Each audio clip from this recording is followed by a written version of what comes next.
We're here today with Michael A. Barron. How you doing, Michael? Good, Let me call you Michael or Mike? Which one do you prefer? Mike. All right, I'll call you Mike. So, you've been in the comic industry for a while, right? Yeah, About how long have you been in the comic industry for? I broke it in 1981 with Nexus. I was working at an insurance company. I got a phone call from a friend of mine, worked on a newspaper. Said there's some guy down here trying to sell us his drawings, and he draws just like you. Well, Nice. I was trying to draw at the time, but my friend had no artistic acumen or judgment. So I met the dude. And he wanted to do comics, but he couldn't write. I wanted to do comics, so I couldn't draw. We were in the right place at the right time Mhm. because Capital City Distribution, the second largest distributor in the world at the time, decided to start their own comic line. And they were in my hometown of Madison, Wisconsin. So I went home and I brainstormed the first 12 pages of Nexus, and I drew them all out, which is how I used to write comics in those days. Uh, my art has not improved, but it's good enough to get the idea across. And dude illustrated it, and we showed it to him, and they said, "Hell yeah!" And we were off and running. Because of that, it caused a lot of attention, and I started getting calls. Marvel asked me to write the Punisher. DC asked me to write the Flash, and so I entered comic books. Oh, nice. I didn't know you worked on the Punisher and the Flash. Yep. Wow. Can you tell us a little bit about that? Well, I wrote the Punisher for 5 years, from number 1 through issue number 65. I approached it as a straight crime comic. For the first 3 years, there were no superheroes or supernatural events or alien invaders. We did feature the Kingpin because he's kind of a natural protagonist for the Punisher, and Doc Doom made an appearance. But other Mhm. than that, it was pretty much a straight crime comic, although it was eccentric, I like to think, because it reflected my own interests, and I was grabbing stories off the headlines out of the newspapers, like most writers do, and trying to transmute them into the gold of entertainment. My philosophy is that the writer's job is to entertain. That's first and foremost, and I always keep that in my mind. I think I did a pretty good job there. With Flash, uh, I approached it with a question, which was, this guy is expending enormous amounts of energy to move this fast. How does he do that? And my first thought was he would have to consume enormous amounts of calories. And so that gave me a key into his character and his personality. And I started showing Wally West shoveling the food down. And I made him a bit of a rake. And I wrote that for a year. And then I ran out of ideas. So that wouldn't happen today. My writing has changed a great deal for the better, I hope. Uh, but I gave it up because I didn't know what to do next. I wish I hadn't, but I did. But I wrote a lot of other material for DC too, and probably the one I'm proudest of is Dead Man with Kelly Jones, which has been reprinted too many times to count. Right. Uh, so what other characters? You said the Flash, Dead Man. Did you? What other Hawk characters and did you work? Dove, Hawk and Dove. I wrote some Batman stories. Uh, that was it. At Marvel, I was pretty much confined to Punisher, although I did a few off-topic books for various editors there that and when they did the Epic line, I contributed two titles, Feud, which was a funny animal story illustrated by Mark Nelson. It was funny, but it was adult humor. Not that it was salacious or anything. It wasn't. It was just a story. You could say it was a melodrama featuring these crazy animals on a planet. It was inspired by Mark's drawings. If you're familiar with Mark Nelson, you know that he's just an outrageous artist, and he deals with flora and fauna like a naturalist. You look at his drawings, and they look like something Audubon would draw, or one of the great naturalists like Darwin. He draws like Charles Darwin, only they're much more detailed and they're much more fantastic and entertaining. And I did a science fiction title with Bill Reinhold called Spike. Oh, sweet. Wow. You've done a lot. And I know you have a book. Is it coming out now or is it already out? Florida Man? We are in the closing hours of the Florida Man Indiegogo campaign. It's the funniest comic ever written. I'm not saying that lightly. I mean it seriously. I know what I'm doing. And I guarantee you, if you read this book, you're going to burst out laughing multiple times. Your head will explode and your eyes will pop out of your skull. And as soon as you're done, you're going to turn to the person nearest to you, shove the comic in their hands, and say, "You have got to read this." And I'll post you the link in a minute, on Facebook.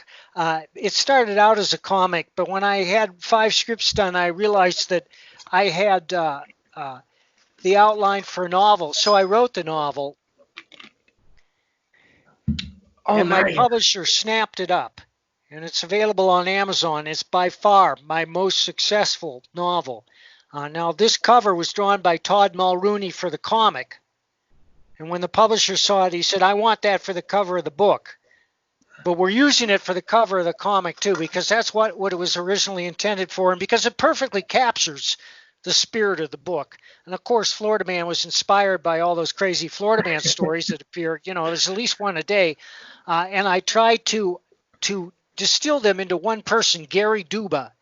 But the book is not salacious or offensive or sleazy, like so many Florida Man stories are. It's a little risque, it's a little ribald, it's PG-13, but Gary's a decent guy. In fact, in many ways, he's the most admirable character in the book. He's just a redneck in a trailer down by the swamp with a hair-trigger temper who likes to drink a lot and is always looking for a quick way to get rich. So he's into one get-rich scheme after another, and they're pretty hilarious. He's up, he's down, he's up, he's down. And that's what makes for a dynamic narrative, because what is fiction? It's a dynamic narrative with a beginning, a middle, and an end, which means there's got to be suspense. There's got to be a reason for the reader to turn the page. That's the essential question in all fiction. What happens next? And you have to make the reader care about that so that he will turn the page. And I know how to do that. I guarantee you, you will keep flipping these pages, and when you're done, you're going to say, "Where's the rest?" Are you going to keep it going? How many Florida Mans can we expect? Well, this one looks pretty successful. We're in our closing hours right now. We hope to get over 30,000. We're at 29,700 and some now. But if it flies, we're going to do another next year for sure. I have enough material to do nothing but Florida Man to the end of days. And Todd, my artist, well, you saw his cover here, and I'll post it again. But I've been posting it all over my Facebook and Twitter feed. We're really pushing it in the closing hours, and Todd's turning out some incredible art. It's photorealistic, but it's funny too. Okay. Is it the typical 23-page comic book, or is it a graphic novel? No, it's huge. It's a 64-page story now. Nice. Okay. Yeah, with added features. I mean, I have some art you won't believe. I got art by Barry McLean. And Pat Broderick just did a cover for us that's going to blow your mind. And it kind of presages what's going to come in the next Florida Man novel. And I'll send you that art on Facebook. All right. What kind of stretch goals do you have for the people? I'm not an expert on this. Chris Brawley's running this campaign, and he is an expert. He put the video together. And if you go to the site and watch the video, you'll laugh at that. And it is superb, the video. But what it involves is postcards and a towel and a lunchbox, and you have to see the towel to believe it. I mean, I'll send you the picture of that too, and the lunchbox. And we're also offering a tier at a certain level where we'll put you in the comic. You'll become a character in the comic. There's one wrestling valet left. Gary's girlfriend Crystal becomes a professional wrestler. I can't tell you how. It's one of the big secrets of the book, but when you read it, your jaw is going to hit the floor. And so she becomes a professional wrestler. And in the wrestling scenes, we sold one tier where Crystal's wrestling valet, somebody who contributed to the cause. They get written into the comic as Crystal's wrestling valet. And we might give that person a few lines, and we have one opening left for one more wrestling valet, and that's just a hanger-on that accompanies her opponent into the ring, along with the trainer and the cut person. Okay. Wow. Y'all got a lot going on with this comic. That's Yeah, awesome. yeah. I wanted to send people baby gators through the mail, but that turned out to be impossible. Right? Is this your very first Indiegogo ever? Oh no. Oh, well, it is my first Indiegogo, but it's not our first crowdfunder. 2 years ago, my wife Ann ran our Kickstarter for Cue Ball, Mm. which is martial arts espionage thriller with unbelievable art by Barry McLean Jr. And we're now talking to 3 publishers who want it. And Barry is working on the 3rd script now. It's a 5-script issue, which means 5 24 pages, 24-page stories, but it's likely to be issued as a single graphic novel at this point because he's more than halfway through it. And when you see the art, you're going to love it. I mean, he's just the most amazing artist. Every time he sits down, he gets better, and he draws at least 1 page a day. Wow. Where can people pick these books up? Well, Cue Ball and hasn't been published yet, except I have a handful, and Barry McLean has a handful because we had to fulfill our backers. So we had 1,000 printed, and I think I'm down to my last 100. And I know Barry, he probably has more than 100. That's Barry McLean Jr., and he's on Facebook. And if you just Google Barry McLean Jr. art, I'm sure he'll pop up. And you can contact Barry or me if you want one of the original copies. We have a few left, but hopefully the whole thing will be in print shortly. Well, of course, he has to finish it first, and that's going to take a couple of months. But by the end of the year, the whole thing's going to be done. And that's going to be. It's like a 130-page graphic novel. Wow. All right, and where can people get your book Nexus? Oh yeah, the Nexus novel. Now, Ann ran this Kickstarter. That's my wife. She knows what she's doing. I wouldn't have been able to do it without her. But it's a really good book, and we're in the process of fulfilling it now. I did have about 100 printed extra, and anybody who is interested in getting one should contact me. They can reach me through Twitter at Bloody Red Baron. I'm on Facebook as Michael A. Baron or Mike Baron. I have an author page, and I'm on Instagram too. The book is $30 post-paid.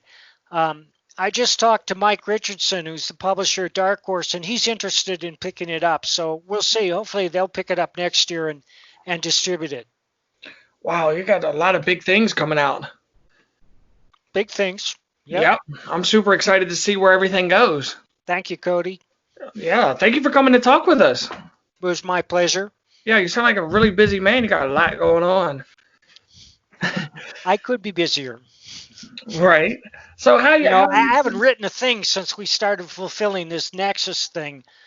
All I do all day is sign my name, stuff envelopes, and take them to the post office. These books are heavy, I can only do so many a day, but we're getting them all out. They're mostly all done by now. Now I'm just down to mailing the overseas books and the original art that we offered.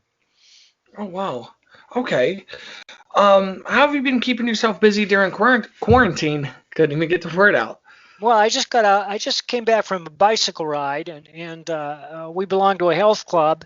I had been going to karate every day for 15 years, but my karate studio has such restrictions now. They're just starting to open up again. We're training again, but there's no hand-to-hand contact, which makes it difficult to train in certain techniques, and we have to wear masks. That's at our discretion. But I'm down at like 2 classes a week, and I try to take a long bicycle ride at least 2 other days a week. So that's how I stay busy. I'm a geezer. I got to keep these bones in shape. Got to keep moving. All right. What kind of martial arts are you training in? Well, it's Karate West in Fort Collins, Colorado, and you can look it up at karatewestinc.com.